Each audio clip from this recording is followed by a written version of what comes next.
Dari kawasan Tenaga Baru 4 Malang, inilah 107,9 The Voice of Restoration. Ya, kali ini berjumpa lagi dengan saya dengan program Dufan atau Dunia Firman.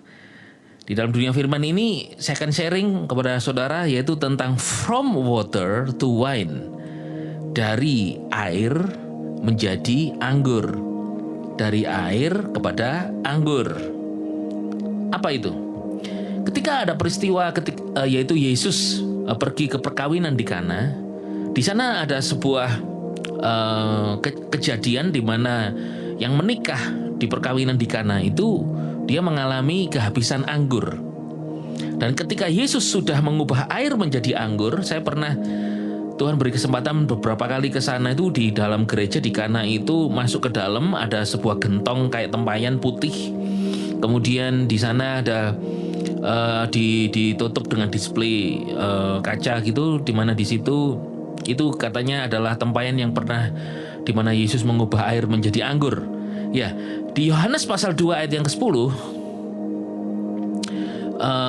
dikatakan dan berkata kepadanya setiap orang menyuguhkan air anggur yang baik lebih dahulu, sesudah mereka dipuaskan barulah disuguhkan yang kurang baik. Namun engkau menyimpan air anggur yang baik sampai sekarang. Ayat 11, inilah awal dari tanda-tanda mujizat yang Yesus lakukan di Kana Galilea. Sampai di situ, di mana dengan ini dia menyatakan kemuliaannya. Kenapa Yesus mengubah air menjadi anggur? Saya tahu saudara banyak mendengar khotbah atau sharing firman tentang Yesus mengubah air menjadi anggur. Tapi sebetulnya di sana Yesus sedang mengajarkan kepada murid-muridnya. Dia sedang yang pertama, dia menyatakan kemuliaannya sebagai Mesias, yaitu Kristus, Mesias, Mesaya di dalam Hebrew. Kemudian di dalam Yunaninya kan Kristos atau Kristus yang diurapi. Dia menyatakan dirinya kepada murid-muridnya. Itu adalah mujizat pertama. Sedang meneguhkan kepercayaan murid-muridnya mengikuti Yesus itu bahwa gurunya, Yesus, Tuhannya, itu punya kuasa.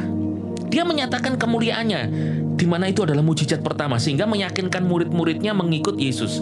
Banyak jemaat hari ini, jemaat itu kenapa setia dengan gembalanya? Pasti juga karena gembalanya itu bagi jemaat ini punya kelebihan. Entah kebaikannya, entah pengembalaannya, entah khotbahnya bagus, atau tentang mungkin gerejanya yang oke, dan sebagainya. Dan memang perlu seorang gembala memiliki sesuatu yang bisa dibanggakan oleh jemaatnya. Yesus pun mengubah air jadi anggur, itu meyakinkan murid-muridnya mengikuti dia, supaya meyakinkan bahwa Yesus itu yang mereka ikuti adalah dia punya kemuliaan, dia punya sesuatu yang bisa layak diikuti. Nah, saya juga mau bersaksi kepada saudara. Bulan ini kemarin saya di Australia ketemu dengan seorang profesor teologi, dan kemudian beliau ada sekolah teologi di beberapa tempat di Amerika juga. Kemudian karena mengajar di sana bisa memberikan gelar. Dan kemudian ketika saya presentasikan tentang dispensation of grace, kemudian saya diminta diminta ijazah terakhir, ijazah S2 saya, dan kemudian saya mau dianugerahi gelar doktor honoris causa. Dianugerahi hanya gara-gara saya presentasi, kemudian dianugerahi. Jadi bukan karena sekolah, tapi anugerah.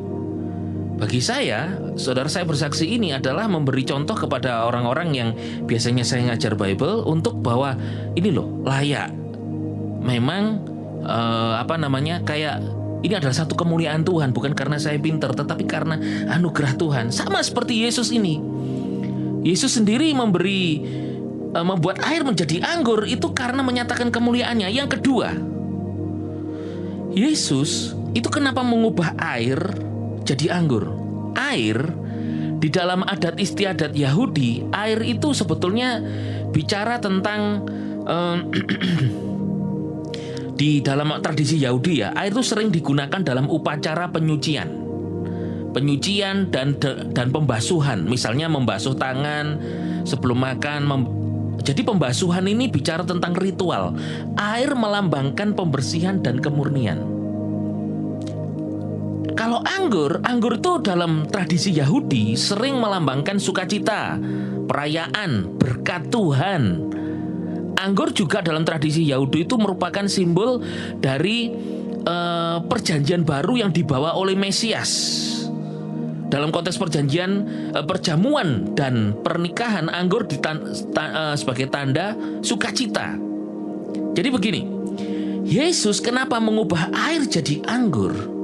Yesus sedang berbicara kepada orang-orang Yahudi, pada murid-muridnya. Yesus seolah berkata begini, aku membawa perjanjian yang baru. Aku sedang membawamu kepada perjanjian baru. Air bicara tentang ritual. Dalam keagamaan Yahudi itu pembersihan, penyucian. Nah, berarti bicara law, under the law, di bawah hukum.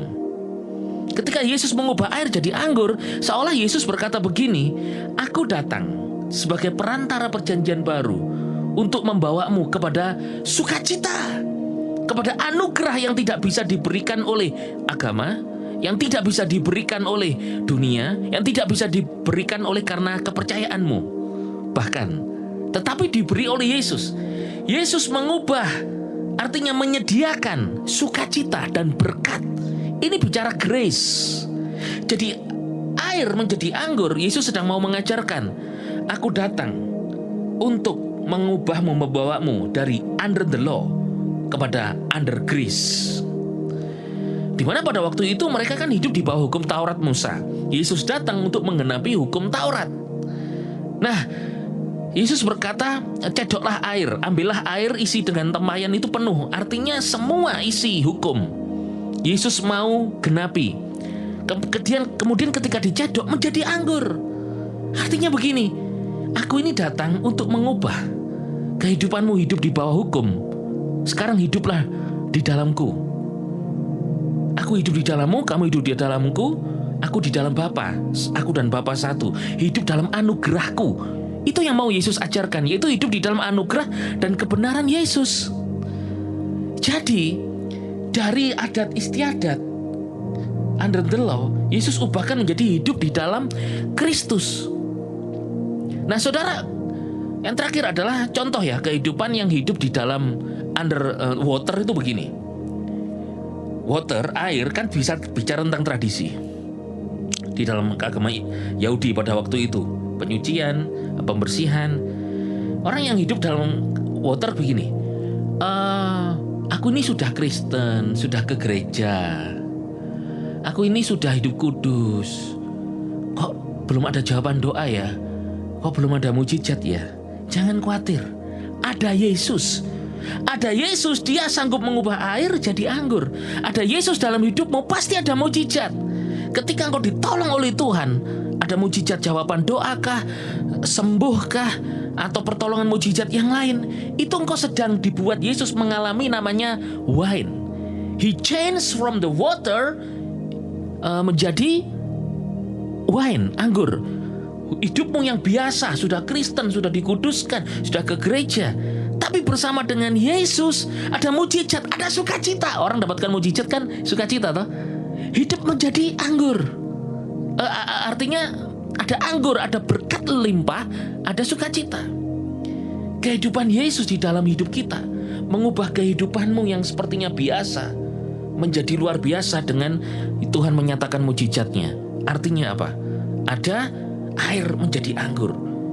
Jangan khawatir kehidupanmu yang biasa kelihatannya, tapi Yesus bersamamu. Dia sanggup mengubahkan kehidupanmu yang biasa menjadi luar biasa karena Kristus Yesus bersamamu. Saudara, saya juga barusan alami kemarin kasih kesempatan sama Tuhan. Ada 3 minggu saya di Australia.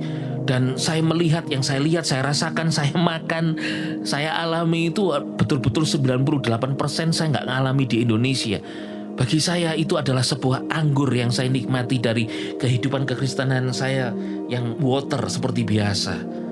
Saya cuma mau bersaksi kepada saudara bahwa kalau pernikahan di Kana, yang menikah tidak kenal sama Yesus, tapi Yesus datang ke situ, ternyata dia tidak tahu bahwa kehabisan anggur. Ada Yesus, mereka jadi kelimpahan akan anggur. Artinya apa, saudara? Dan bahkan para tamu berkata begini, engkau menyediakan anggur sampai sekarang, anggurmu itu baik. Itu bicara tentang unlimited blessing, berkat kepedulian kasih Tuhan yang tidak terbatas. Kesimpulannya adalah air menjadi anggur. Hidupmu di dalam Kristus, mungkin hidupmu seperti air biasa, seperti tradisi Yahudi, air buat penyucian, buat pembersihan. Tetapi Yesus datang diubah air menjadi anggur, menjadi sukacita, berkat melimpah, sehingga pernikahan di Kana itu kemudian tidak kekurangan. Dan artinya kesimpulannya yang pertama adalah hidupmu di dalam Kristus. Jangan engkau melihat dirimu biasa, tapi di dalam dirimu ada Kristus.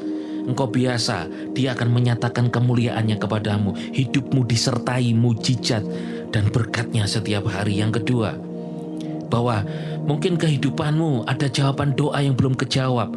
Ada mungkin kelihatannya biasa, tapi Kristus di dalammu. Dia sediakan sukacita, dia sediakan pertolongan, dia sediakan jalan keluar bagimu. Yang ketiga adalah di Kana itu, karena kehadiran Yesus, persediaan anggur menjadi sangat banyak.